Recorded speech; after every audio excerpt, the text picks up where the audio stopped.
한 율법사가 예수를 시험하여 묻되 선생님, 율법 중에서 어느 계명이 크니까? 예수께서 이르시되 네 마음을 다하고 목숨을 다하고 뜻을 다하여 주 너의 하나님을 사랑하라 하셨으니 이것이 크고 첫째 되는 계명이요 둘째도 그와 같으니 내 이웃을 내 자신같이 사랑하라 하셨으니 이 두 계명이 온 율법과 선지자의 강령이니라.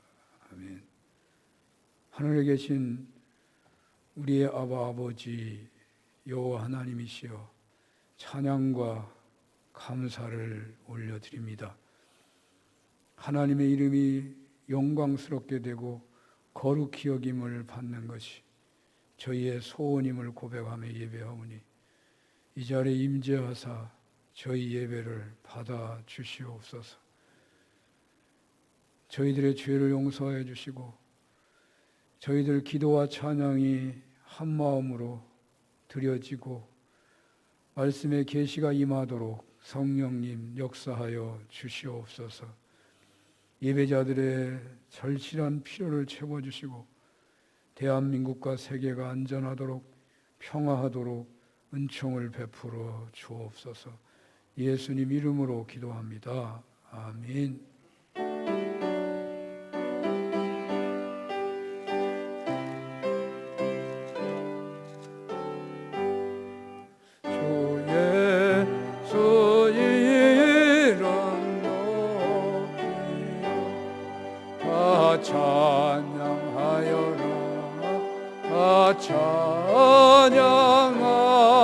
찬양하여라.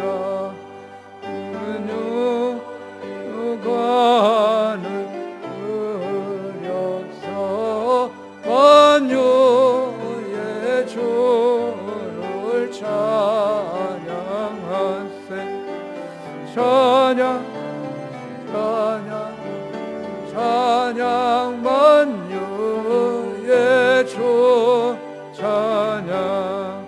주 예수 당한 고난을 못 잊을 죄이나 못 잊을 죄이나 내 귀한 법에 바쳐서 만유의 주를 찬양하세.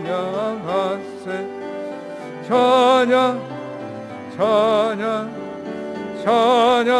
만유의 주 찬양. 이 지구 위에 거하는 온 세상 사람들, 온 세상 사람들, 그 크신 위여 높여서 만유의 주를 찬양하세. 찬양 만유의 주 찬양.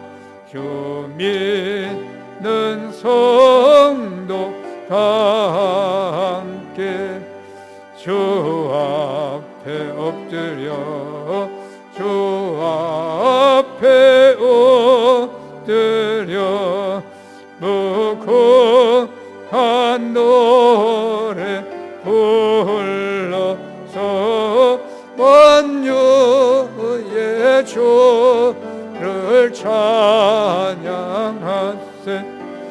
찬양 만유의 주 찬양. 아멘.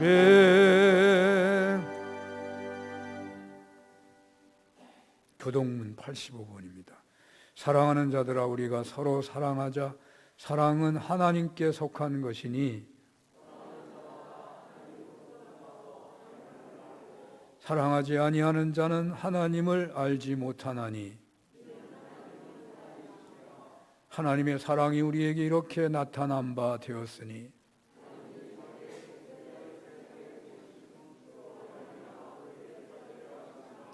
사랑은 여기 있으니 우리가 하나님을 사랑한 것이 아니요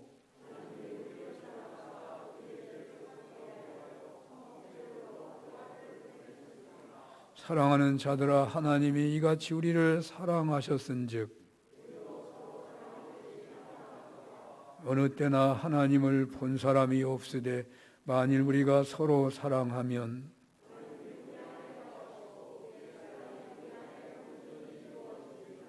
아멘. 전능하사 천지를 만드신 하나님 아버지를 내가 믿사오며 그 외아들 우리 주 예수 그리스도를 믿사오니 이는 성령으로 잉태하사 동정녀 마리아에게 나시고 본디오 빌라도에게 고난을 받으사 십자가에 못 박혀 죽으시고 장사한 지 사흘 만에 죽은 자 가운데서 다시 살아나시며 하늘에 오르사 전능하신 하나님 우편에 앉아 계시다가 저리로서 산자와 죽은 자를 심판하러 오시리라. 성령을 믿사오며 거룩한 공회와 성도가 서로 교통하는 것과 죄를 사하여 주시는 것과 몸이 다시 사는 것과 영원히 사는 것을 믿사옵나이다. 아멘.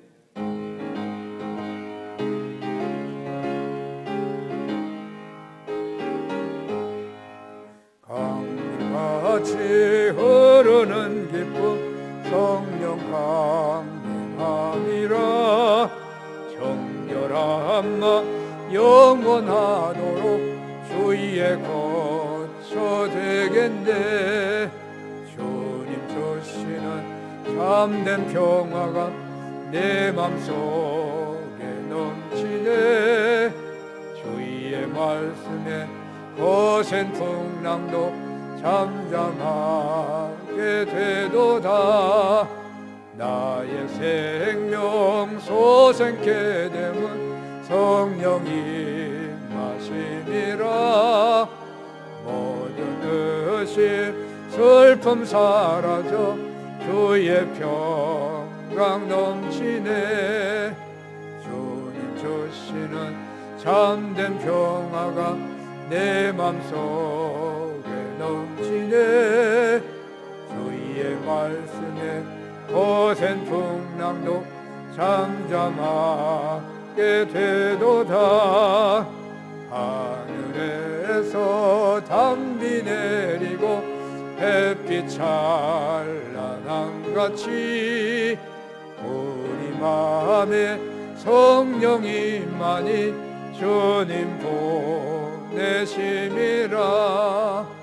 주님 주시는 참된 평화가 내 맘속에 넘치네. 주의 말씀에 거센 풍랑도 잠잠하게 되도다. 생명신에 넘쳐 흘러서 마른 광야 적시니 의의 열매 모로 익어서 그 수를 기다리네. 주님 주시는 참된 평화가 내 맘속에 넘치네. 주의 말씀에 거센 풍랑도 잠잠하게 되도다. 놀라우신 주의 은혜로 그의 얼굴 뵙겠네.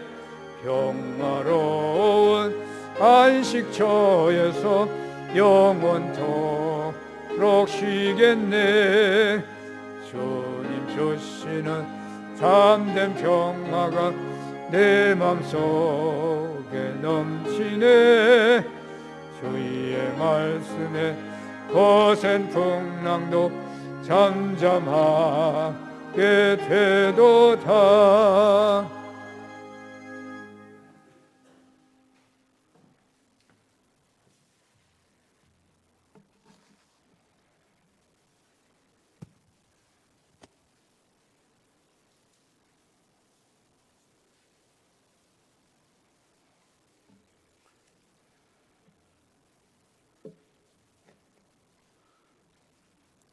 다 함께 기도하시겠습니다.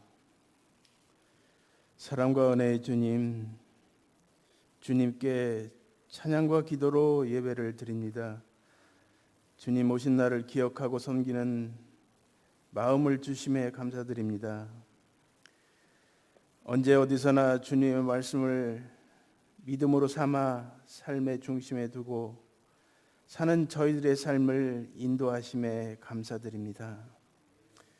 지난 한 주간도 인간적으로는 치열하게 살았으나 주님 말씀에 비추어 부족하고 은혜롭지 못한 건 많습니다. 주님 용서하여 주시옵소서.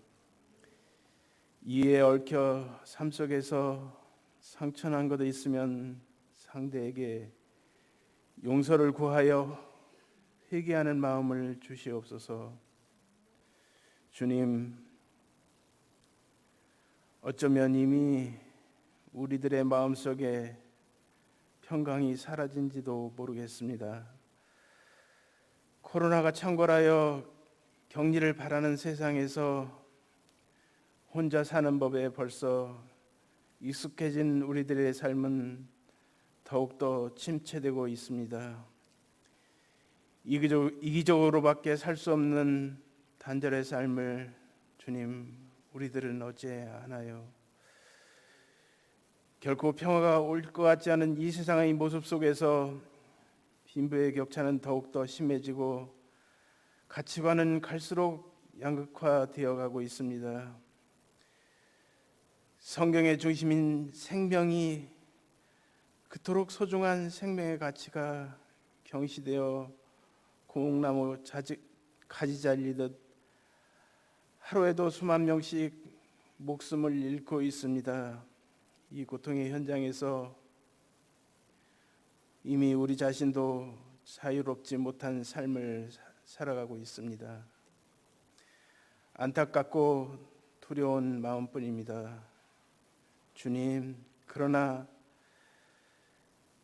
모든 것이 너무 급격히 무너졌을지라도 절망하지 않고 주님, 다시금 소망의 마음을 갖게 하옵소서. 회복의 마음을 갖게 하여 주시옵소서. 우리의 진리가 되신 주님께서 우리를 일깨워 용기를 주시고 가르쳐 일어나게 하옵소서. 우리들로 하여금 삶의 중심을 잡게 하시고 살아서 귀한 주님의 자녀로서 소명을 다하게 하옵소서. 이 땅에 병마를 딛고 일어선 귀한 삶을 살게 하여 주시옵소서. 주님, 연이은 장마로 인해 남부지방에 많은 피해가 있습니다. 이 또한 극복하게 하시고 교회가 술산하여 도움과 위로를 전하게 하옵소서. 우리 교회도 힘겨운 생활 속에서 고군분투하고 있사오니 주님이 힘주시고 기도하는 모든 이에게 소망과 위로를 주시옵소서. 이 시간 말씀으로 설교하는 이필준 목사님 위로와 은혜로 응답하여 주시었고, 인내와 사랑으로 목회하는 부목사님, 전도사님, 그리고 방역과 방송을 위해 애쓰는 모든 봉사자에게 주님 은혜와 위로를 주시옵소서. 이 모든 말씀 예수님의 이름으로 기도했습니다. 아멘.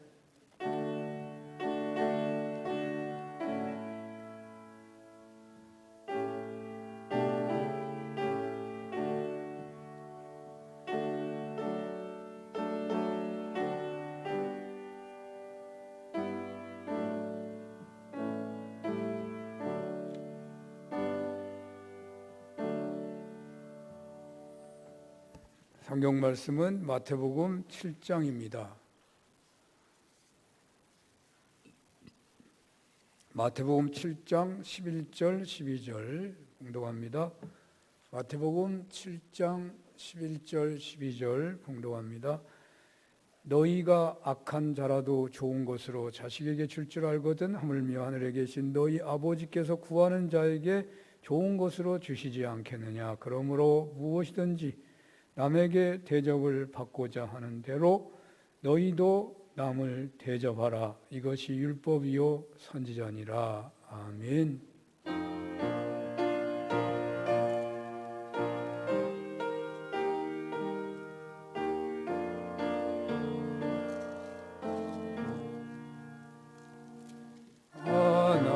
하나님은 내 아들을 주시는 때까지 세상 사랑하니 참 사랑이로다.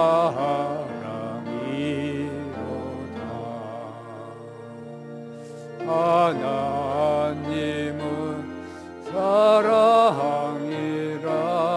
죄악에 빠졌던 우리까지 사랑하니 참 사랑 아닌가. 하나님을 배반하고 멀리 떠난 우리 원수같이 대적하나 사랑하여 주네. 하나님은 사랑이라 죄악에 빠졌던 우리까지 사랑하니 참 사랑 아닌가. 세상 죄를 사하시려 부르리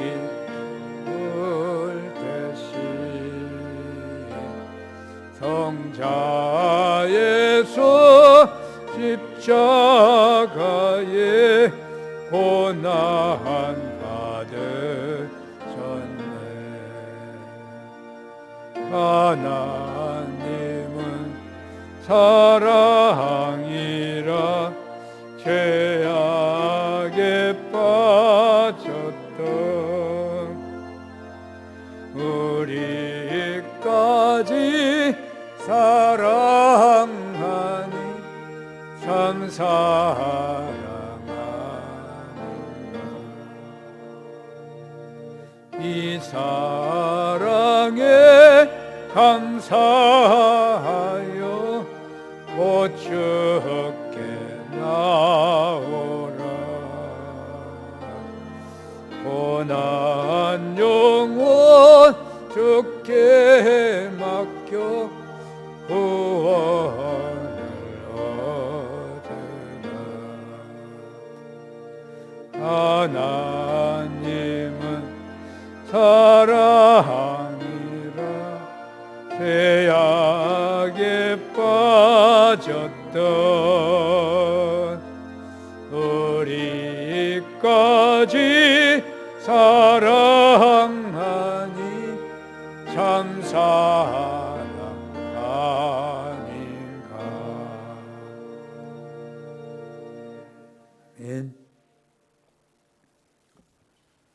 지난번에 구하고 찾고 두드리라 라는 제목에 따라서 야곱 같은 인생관으로 살아야 한다 하는 그런 말씀을 전한 바가 있습니다.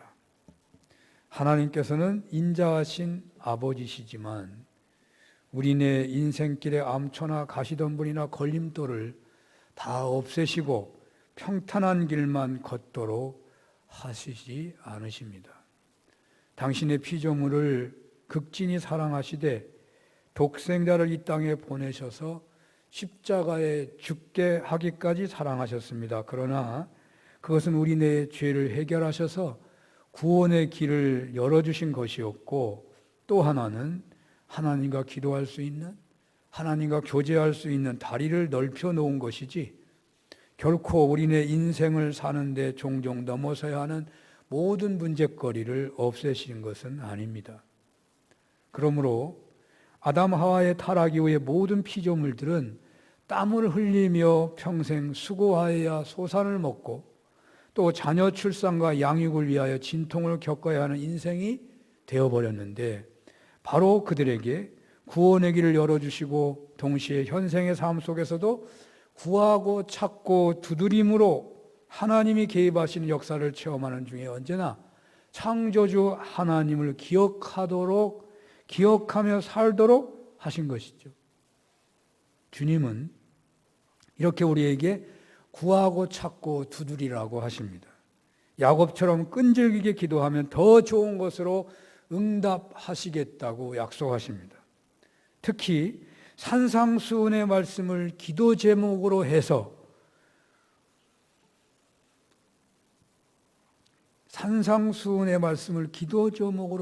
구하고 찾고 두드리는 삶이야말로 산상수훈의 말씀대로 살고자 하는 신앙인들의 실천에 있어서 가장 중요한 태도가 된다는 것을 생각하게 합니다.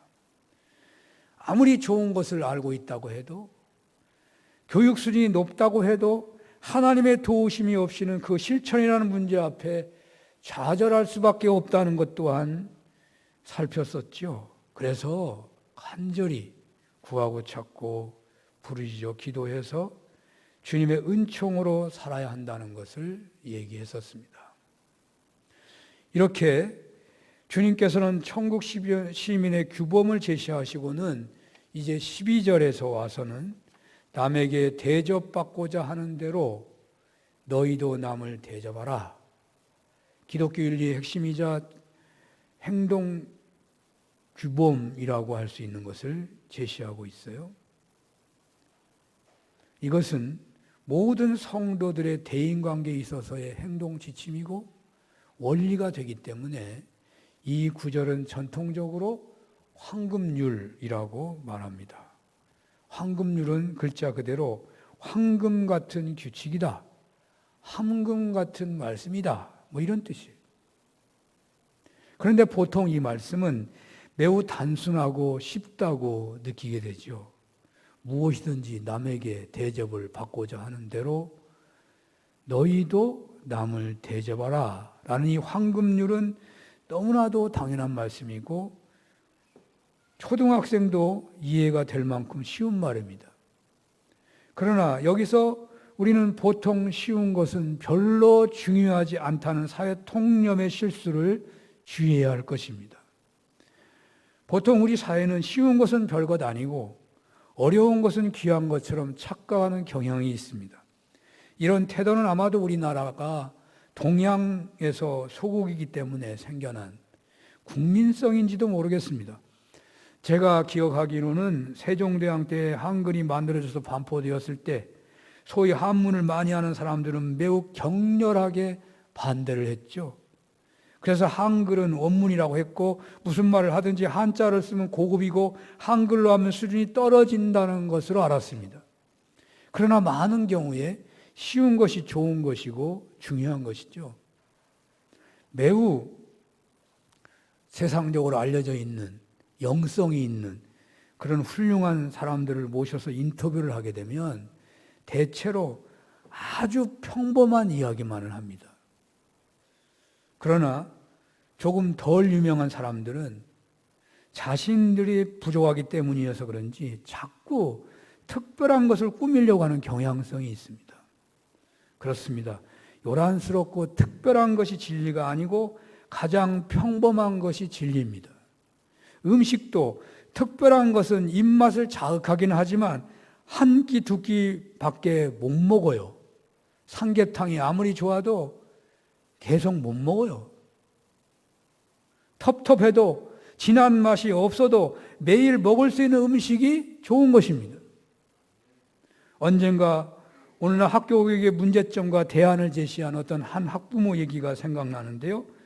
이분의 말씀은 오늘날 한글을 모르는 학생이 상당수가 되는데 또 말을 잘하고 어려운 책을 잘 읽고 이해도 잘해도 실제로는 한글을 기본적으로 알지 못하는 경우가 너무 많다는 거예요. 그런데 학교에서는 자꾸 어려운 것만 가르친다고 주장하더라고요. 정작 필요한 것은 쉬운 것인데 쉬운 것이 중요하니까 그것을 반복해서 제대로 가르치라는 주문이라는 것이죠. 그런 주장을 하더라고요. 그렇습니다. 성경 말씀도 복잡하고 어려운 말씀, 웬만한 사람은 설명을 해도 잘 모르는 그런 난해한 말씀을 귀한 것으로 생각하는 분들이 있다면 그 생각을 고치시기 바랍니다. 오히려 쉬운 것, 쉬운 윤리, 쉬운 규범, 그것이 중요한 것이라고 말할 때에 바로 오늘 본문이 대표적인 말씀이에요. 얼마 전인지 기억을 못하는데요. 한 초등학생 학부모가 자살했어요. 요즘 하도 자살이 많으니까. 결혼한 지 한 10년이 넘었는데 아들, 딸, 남매를 둔 가정인데요. 이 아이를 어떻게 교육하느냐면 바이올린 가르치고 영어 가르치고 미술 가르치고 속독부 보내고 내기 학원을 보낸다는 거예요. 가정 살림이 어렵다며 남편이 학원 좀 줄이자고 하지만 설득이 안 돼요. 급기야는 시아버지가 나서가지고 얘야 학원 좀 줄여라. 아이에게 좋은 게 아니고 오히려 해롭단다. 그러나 며느리가 설득되지 않고 결국 어떻게 했냐면 자살했어요. 며느리가. 유서를 남겼는데요. 엄마는 너한테 잔인한 추억을 줘서 미안하다. 내가 꼭 하고자 하는 일이 잘 되도록 멀리서 지켜보마. 아, 세상에 이렇다니까요. 바이올린, 영어, 미술, 속도법 중요하다고 하겠지만 더 중요한 것은 어려운 데 있는 게 아니고 쉬운 데 있어요. 그러므로 단순하기까지 한 본문 말씀은 매우 중요한 말씀이 되기 때문에 깊이 묵상하고 그 의미를 더욱 넓게 살펴야 할 것 같습니다. 먼저 이 말씀도 앞의 말씀과 연관되어 있는 말씀인 만큼 앞의 말씀과 연결해서 해석을 해야 할 것입니다. 이 말씀은 원인 결과를 나타내는 그러므로라는 말로 시작되고 있기 때문에 더욱 그렇습니다. 주님께서는 이 말씀을 7장 1절에서 6절의 말씀에서 이어가고 있다고 보입니다.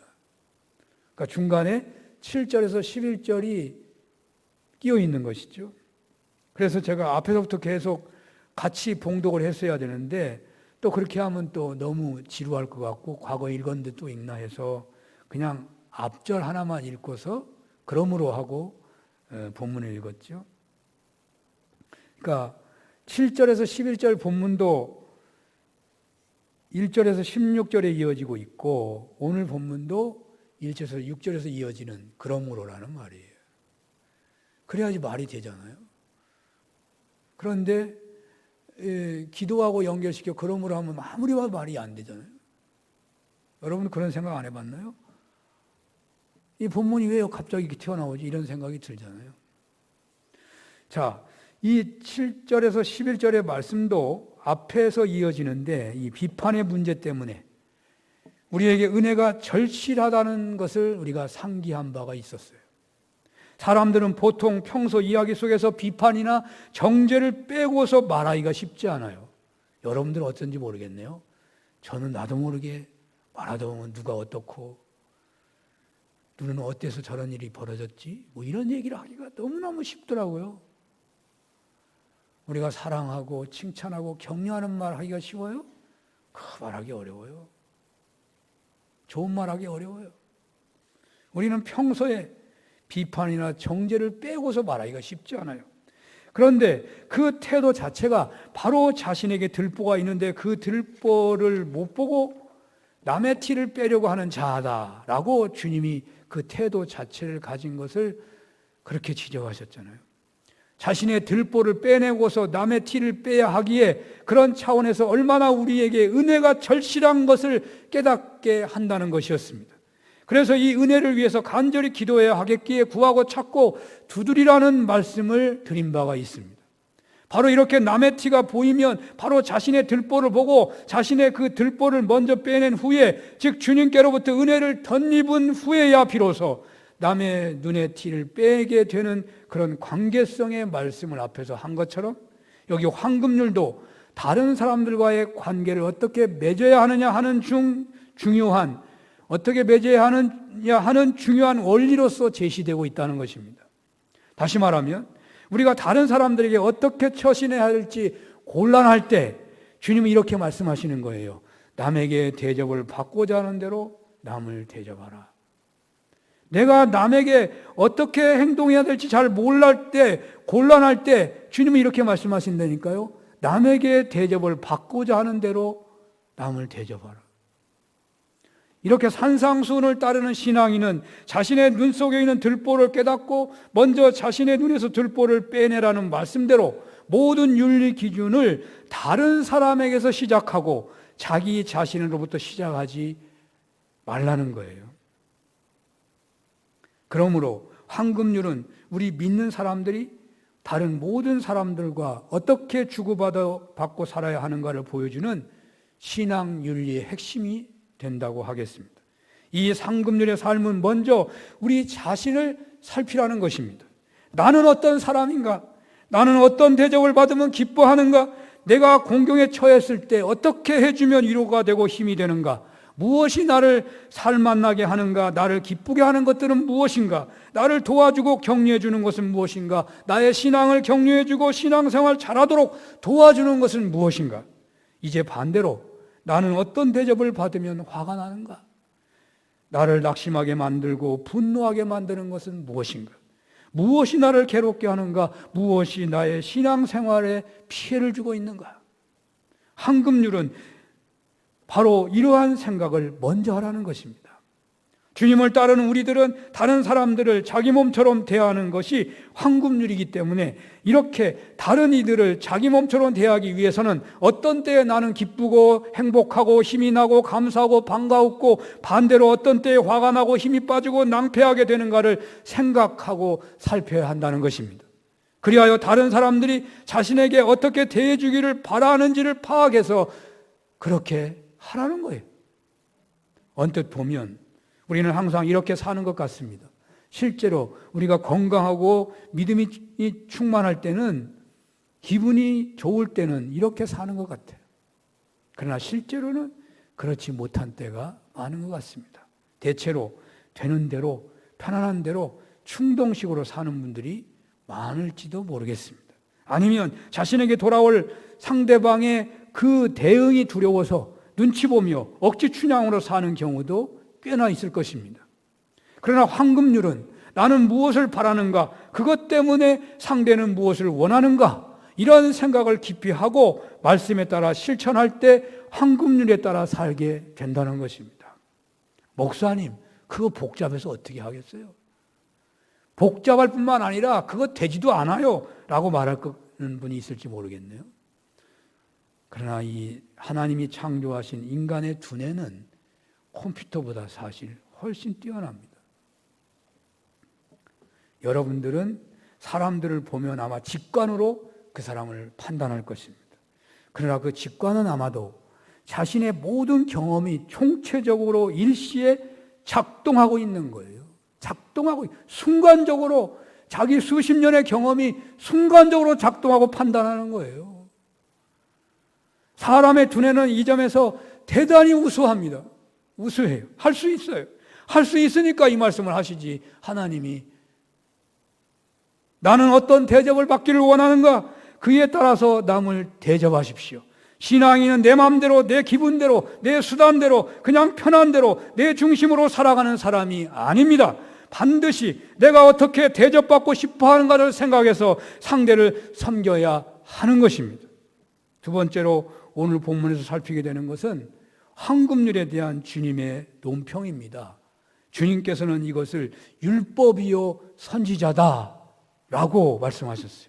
즉 율법과 선지자의 요약이다 라는 말입니다. 주님께서 무슨 뜻으로 이렇게 말씀하신 것이겠습니까? 주님께서는 이 말씀 앞에서도 앞에 산상수훈의 여러 말씀에서 그렇게 했던 것처럼 율법의 선생이요 백성들의 지도자들인 서기관들과 바리새인들을 의중에 두고 계신 것이에요. 그들을 의중에 두고 있어요. 주님께서는 마태복음 5장에서 옛사람이 말한 바 살인하지 마라, 살인하면 심판을 받게 되리라 하셨다는 것을 너희가 들었으나 나는 너희에게 이르노니 형제에게 노하는 자마다 심판을 받게 되고 형제를 대하여 라가라 하는 자는 공회에 잡히게 되리라 라고 하셨죠. 주님은 이런 방식으로 6가지의 새로운 해석을 하셨습니다. 이것은 주님께서 서기관들과 바리새인들에게 바른 율법관을 제시하고 있는 것이죠.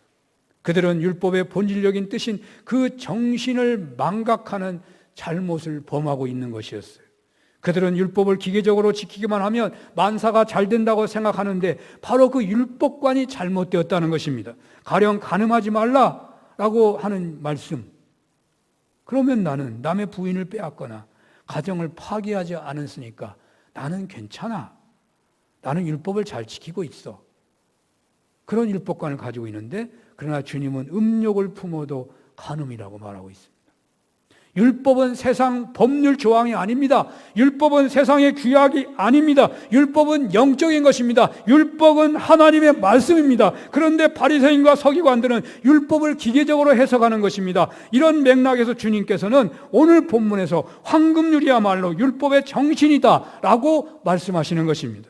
율법은 어째서 이웃의 재물이나 소유물이나 이웃의 아내나 기타의 것을 탐내지 안 된다고 말하는 것이겠습니까? 율법은 어째서 살인하지 말지니라, 도둑질하지 말지니라, 간음하지 말지니라 라고 말하는 것이겠습니까? 이것이 그 무슨 뜻인가요? 단순한 규칙입니까? 세상 법률과 같은 것입니까? 아닙니다. 율법 이면의 목적과 정신은 이웃을 우리 자신처럼 생각하고 우리가 사랑해야 한다는 말이에요. 그래서 우리는 피조물이요. 그런데 우리는 피조물이고 원죄가 있고 타락한 존재이고 회개했어도 또 죄를 범하기 쉬운 존재이기 때문에 사랑하는 마음이 있어가지고 이웃에 대한 진실한 사랑으로 내가 남의 것을 탐내지 않는다 하는 식으로 율법을 지킨다는 건 매우 어려운 일입니다. 그래서 주님은 이렇게 말씀하시는 거예요. 너희 자신이 너희 생명을 귀하게 여긴 같이 다른 사람도 자기 생명을 귀하게 여김을 알고 살인하지 말아라. 너희 자신이 너희 소유물이 귀하게 여긴 같이 다른 사람도 자기 소유물을 귀하게 여김을 기억하고 그 다른 사람의 소유물을 탐내지 말아라. 이것이 황금률을 적용한 해석인 것입니다. 그러므로 구약 말씀인 율법과 선지서를 이러한 황금률에 따라 해석하고 실천해야 한다는 것이죠. 율법과 선지서는 구약 성경을 말할 때 율법과 선지서라 하는 거예요. 그러므로 모든 성경 말씀을 실천할 때마다, 그러니까 예수님 당시의 모든 성경 말씀은 율법과 선지서예요. 예수님 당시에 성경이 없었잖아요. 신약 성경은. 그러니까 모든 성경 말씀을 실천할 때마다 이 황금률은 마치 매뉴얼처럼 적용해야 할 정신이고 원리로 보아야 한다는 것입니다. 여러분 옛날에 부정식품 참 많았죠. 후진국이 거쳐야 할 과정인지도 모르겠습니다. 오늘날 중국의 부자들은 자기네 나라 식품을 사 먹지를 않는데요. 한국이나 일본 식품을 사서 먹는다고 그래요. 사실 가난했던 시절에는 어쩔 수 없이 싼 것을 사서 먹을 수밖에 없었는데 옛날에는 무엇 하나 믿고서 먹을 만한 것이 많지 않았던 것 같습니다. 그래서 누가 직접 집에서 만든 것이라고만 하면 그 말을 듣는 순간에 그 음식은 제일 좋은 음식이 되어버립니다. 그런데 그 음식을 만든 분들이 그 식품을 자신의 형제 식구들이 직접 먹게 되면 어떻게 될 것인가를 생각한다면 부정식품은 결코 만들지 못할 것입니다. 그러나 기계적으로 법을 해석하고 사니까 법망만 피하면 되는 것으로 사니까 그렇게 부정식품이 있는 거 아니겠어요? 농산물에 농약을 많이 칩니다. 자기 식구들이 먹는다면 결코 그렇게 하지 못할 것입니다. 집을 짓는 것도 그렇습니다. 자기가 살 집을 짓는다면 결코 부실하게 짓지 않을 것입니다. 여러분, 집을 살 때 얼마나 걱정이 많은지 몰라요. 겉으로는 멀쩡하니까 중간에 뭐가 들었는지 구멍이 뻥뻥 뚫려 있는지 어떻게 아냐고요. 여러분 어떤 집이 잘 팔려요? 자기가 지려고 산 집은 잘 팔린대요.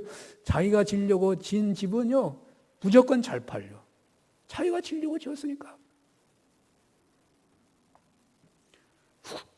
후진국은 공공의식 시민의식이 많이 떨어집니다. 아마도 선진국의 시민의식은 기독교의 황금률이 기여한 바가 클 것 같습니다. 우리나라는 황금률의 말씀이 제대로 지켜지지 않는 것 같아요. 신앙인들이 많지만 문화적으로 실제 삶으로 신앙인으로 사는 경우가 적어서 그럴 수도 있을 것 같습니다. 이 점에서 한국의 기독교인들은 깊이 성찰이 있어야 할 것이고 이 부분에서 사는교회는 앞장서야 할 것입니다. 비근한 예로 어떤 물건을 집에서 쓰는 경우와 교회에서 쓰는 경우와 동네에서 공공으로 쓰는 경우를 보면요, 망가지는 빈도와 사용 연한이 크게 차이가 나요. 크게 차이 나. 혼자 쓰는 것은 절대로 안 망가지고 오래 써요. 왜 그렇습니까? 내 것 쓰는 것처럼 쓰지 않으니까 그렇지 않겠어요? 내 것처럼 쓰지 않은 거예요. 그래서 주인의식은 언제나 중요합니다. 이렇게 황금률은 이 세상의 법과 도덕을 해석하고 지키는데도 꼭 적용해야 할 정신이고 원리가 된다고 하겠습니다. 그러므로 황금률은 실천되어야 하겠는데, 특별히 성경 말씀에 따라 세상에서 소금과 빛된 신앙인으로 살아가도록 이끌어 가시는 이 중요한 말씀이 오늘 본문인데, 그러면 어떻게 이 황금률대로 살 수 있겠습니까? 어떻게 하면 실천할 수 있겠습니까? 당연한데 그냥 하면 되지요. 그렇게 됩니까? 황금률대로 사는 거 뭐가 어렵냐고. 정말 그렇습니까? 저는 쉽지 않다고 봅니다. 왜냐하면 타락한 인간은 전적으로 자기중심적입니다. 사람은 자기 자신 외에는 어떤 것에 대해서도 생각하지 않으려 하고 자신의 복지 외에는 아무 것에도 관심을 안 가지려 하는 경향이 있습니다. 옆에 사람이 암 말기로 죽어가도요, 자기 감기로 고통당하는 것보다 급하고 귀하고 마음에 와닿는 거 아니에요. 자기가 조금 아픈 게 더 심각한 거예요. 사람은 본능적으로 자기중심적입니다. 자기 자신에게 향하는 말과 사건들에 대해서 즉각 반응을 하면서 다른 사람들도 그렇다는 것을 깨닫지를 못합니다. 그것은 다른 사람에 대해서 생각을 하지 않기 때문입니다. 인간이 이렇게 황금률을 지키지 못하는 것은 인간이 자기중심적이지 않은 것을 보여주는 거예요. 이렇게 자기 만족, 자기 방어, 자기 관심에 매이다 보면 결국 이런 사람은 오직 자기만을 위하려는 사람이 되고 마는 것이죠. 이러한 자기 중심적인 삶을 청산하고 어떻게 황금률에 따라 살 수가 있겠습니까? 한국인들의 상당수가 기독교인들은 다른 종교인들보다 매우 이기적이고 독선적이라고 비판합니다. 기독교 교리가 그런 측면이 있다고 말하는 것으로 넘어갈 문제만은 아닌 것 같습니다.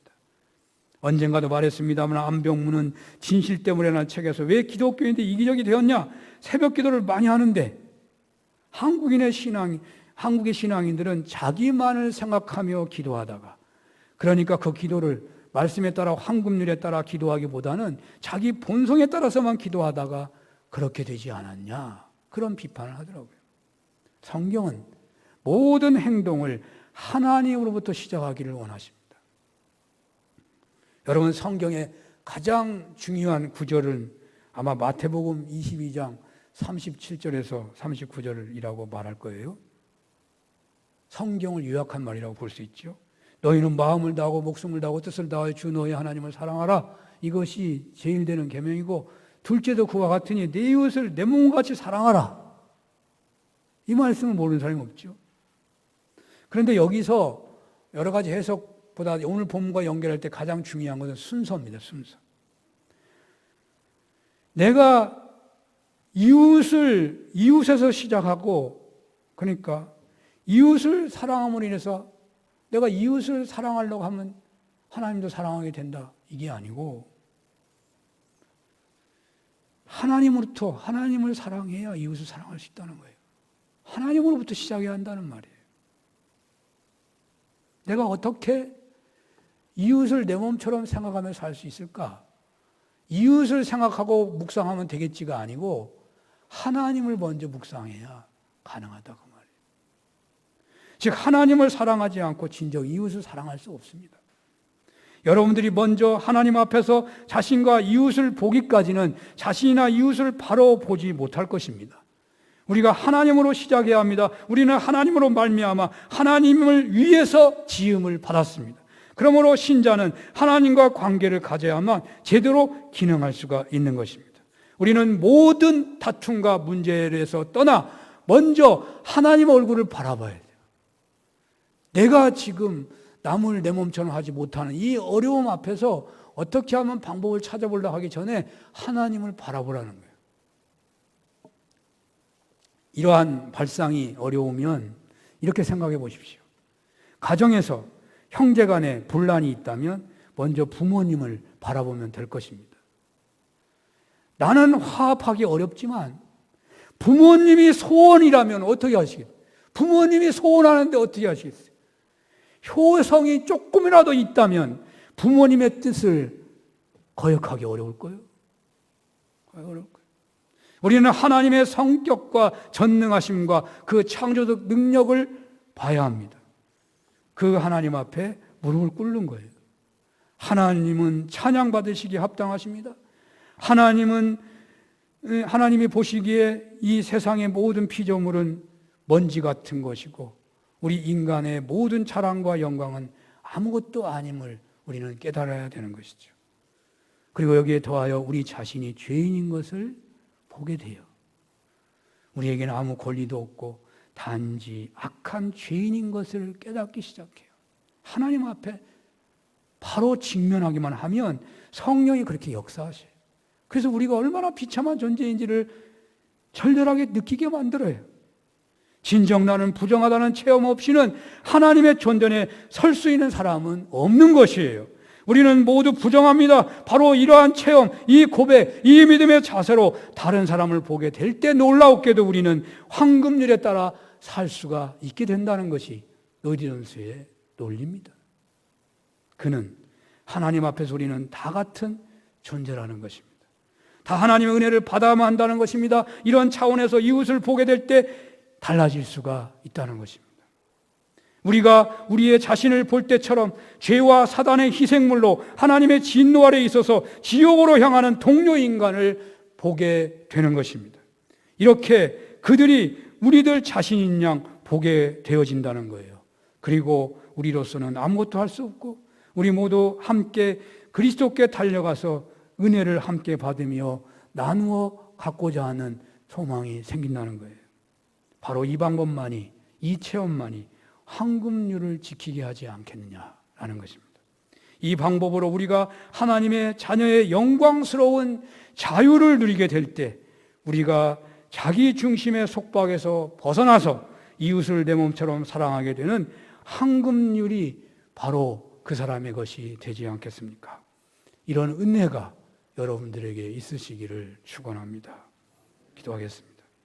늘 먼저 하나님을 바라보게 하사 더럽고 째째하고 추하고 조급하고 불신하는 자신을 보게 하시고 우리의 이웃을 하나님의 은혜를 덧입어야 할 동료인 것을 깨닫게 하사 황금률에 따라 내 몸처럼 사랑하게 되는 은혜가 있게 하여 주시옵소서.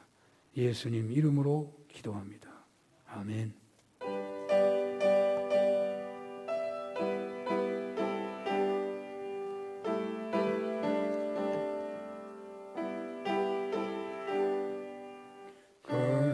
사랑의 세 계명을 우리에게 주신 주님 서로 사랑하면 제자 된다 가르쳤네. 그 연약한 제자들을 끝날까지 사랑하고 함께 찬송 부르시며 감난산을 오르셨네. 겟세마네 기도로서 아버지 뜻 이루시고 십자가에 고난 길로 걸어가신 우리 주님, 악한 물이 막으려고 검을 빼는 제자에게 죽기까지 인내하라 조용하게 말씀했네.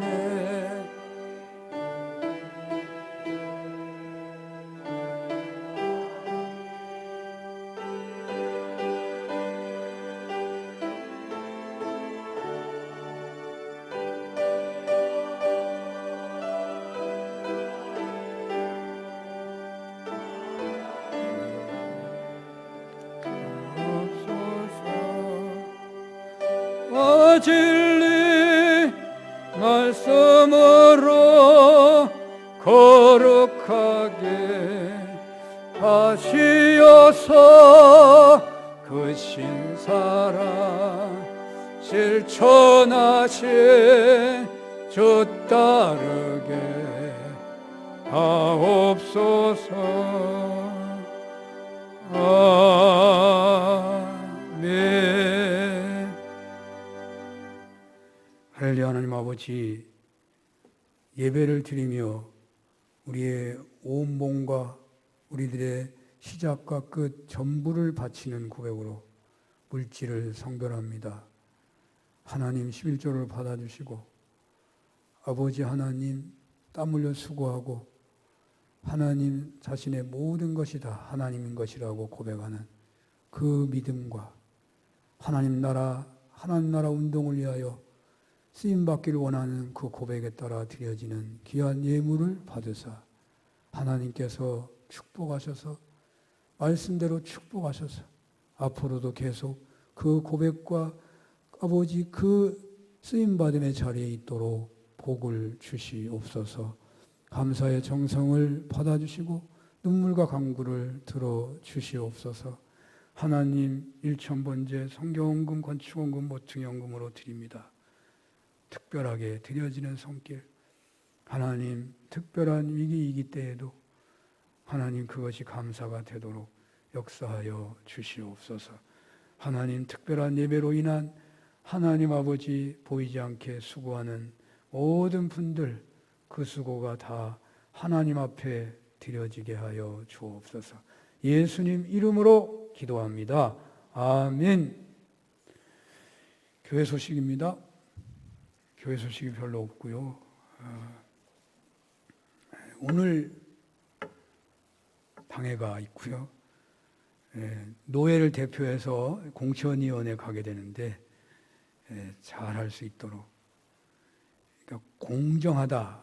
총회의 활동이, 총회의 모든 사역이 공정하게 되는 기초가 공천에서 시작한다고 그래요. 그러니까 공천이 잘 돼야 하거든요. 여러분 기도해 주시기 바라고요. 교회학교 지난주도 그렇게 광고했는데 여러분 학생들, 청년들 이름 부르시며 기도해 주시면 좋겠습니다. 방명록 기록하는 것 대신에 뭐 QR코드 사용하라고 정부에서 강력하게 요청하고 있네요. 그러나 스마트폰이 없거나 나는 도저히 못하겠다 그러면 안 하셔도 될 것 같습니다. 근데 하셔도 불편한 거 없으니까 자녀들이나 여기 교회 오셔서 부탁하시면 할 수 있거든요. 별로 어려운 거 아닌데도 저도 어렵더라고요. 나이 먹으면 다 어렵더라고요.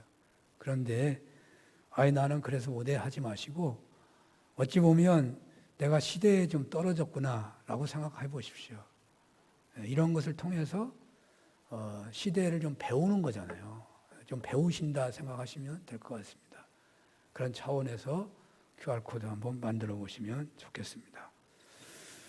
우리가 황금률에 따라서 만약에 산다면 이 힘들고 어려운 이 마스크 착용 또 뭐 방역하면서 살아가는 이런 것들이 우리 믿는 사람이 앞장서야 되는 거구나 생각하시면 좀 더 그저 누가 보니까 쓰고 말이죠.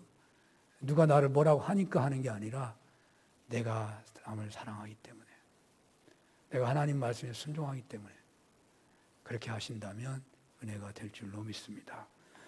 다 같이 일어나시겠습니다.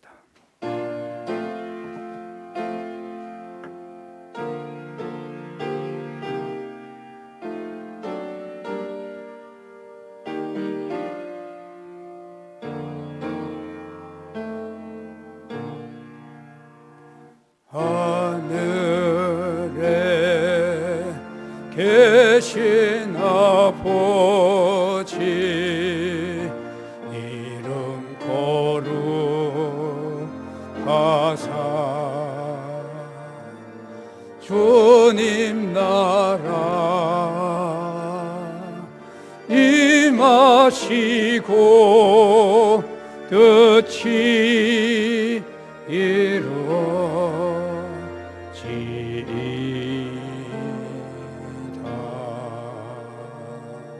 일용할 양식 주시고 우리들의 큰 죄 다 용서하옵시고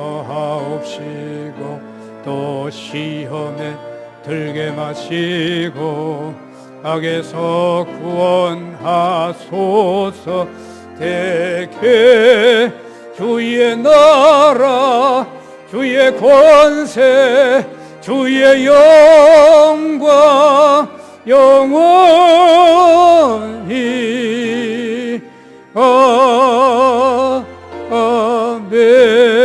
아멘.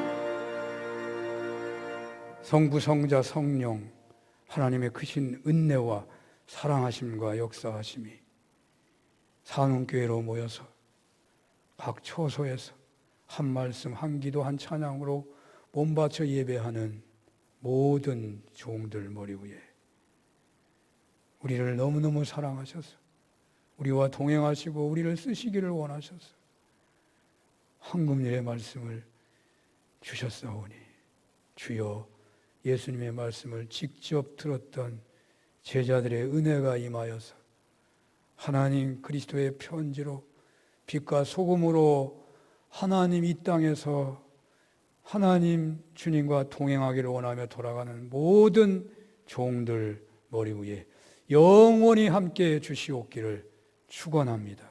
아멘.